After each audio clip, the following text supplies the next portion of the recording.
حضرت بلال حبشی رضی اللہ تعالیٰ عنہ مشہور صحابی رسول ہیں جو مسجد نبوی کے مؤذن رہے۔ قبول اسلام سے قبل آپ ایک کافر کے غلام تھے۔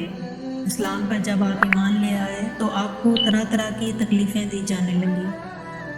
امیہ بن خلف جو مسلمانوں کا سخت ترین دشمن تھا، ان کو سخت گرمی میں دوپہر کے وقت تپتی ہوئی ریت پر سیدھا لٹا کر ان کے سینے پر پتھر کی بڑی چٹان رکھ دیتا تھا تاکہ وہ حرکت نہ کر سکیں، اور چاہتا تھا کہ آپ یا تو اس حالت میں مر جائیں یا زندگی بچانے کے لیے اسلام سے ہٹ جائیں، مگر وہ اس حالت میں بھی احد احد کہتے تھے، یعنی معبود ایک ہی ہے۔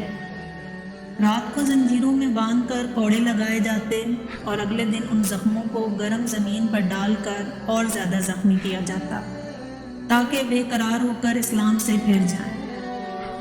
حضرت ابو بکر صدیق رضی اللہ تعالیٰ عنہ نے جب آپ کو اس حالت میں دیکھا تو ان کو خرید کر آزاد کر دیا، کیونکہ عرب کے بت پرست اپنے بتوں کو بھی معبود کہتے تھے، اس لیے ان کے مقابلے میں اسلام کی تعلیم توحید کی تھی، جس کی وجہ سے حضرت بلال رضی اللہ تعالیٰ عنہ کی زبان پر ایک ہی کلمے کا ورد تھا۔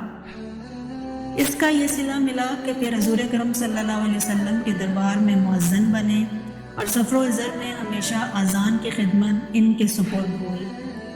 حضور اکرم صلی اللہ علیہ وسلم کے وصال کے بعد مدینہ طیبہ میں رہنا اور حضور اکرم صلی اللہ علیہ وسلم کی جگہ کو خالی دیکھنا مشکل ہو گیا تھا، تو آپ نے ارادہ کیا کہ اپنی زندگی کے جتنے دن ہیں جہاد میں گزار دوں، اس لیے جہاد کی نیت سے چل دیے۔ ایک عرصے تک مدینہ منورہ لوٹ کر نہیں آئے۔ ایک مرتبہ حضور اکرم صلی اللہ علیہ وسلم کی خواب میں زیارت کی۔ آپ صلی اللہ علیہ وسلم نے فرمایا کہ بلال، یہ کیا ظلم ہے کہ ہمارے پاس کبھی نہیں آئے؟ تو آنکھ کھلنے پر مدینہ طیبہ حاضر ہو گئے۔ حضرت حسن رضی اللہ تعالیٰ عنہ اور حسین رضی اللہ تعالیٰ عنہ نے اذان کی فرمائش کی۔ لاڈلوں کی فرمائش ایسی نہیں تھی کہ انکار کی گنجائش ہوتی۔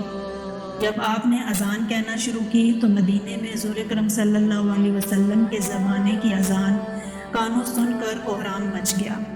عورتیں تک روتی ہوئی گھروں سے نکل پڑی۔ چند روز قبل قیام کرنے کے بعد واپس ہوئے اور 60 ہجری کے قریب دمشق میں آپ کا وصال ہو گیا۔ آپ کو دربار رسالت میں خاص مقام حاصل تھا۔ آئیے ہم سب اللہ تعالیٰ سے دعا کرتے ہیں کہ ہمیں بھی حضرت بلال حبشی رضی اللہ تعالیٰ عنہ کی صفات میں سے کچھ عطا فرما دے، آمین۔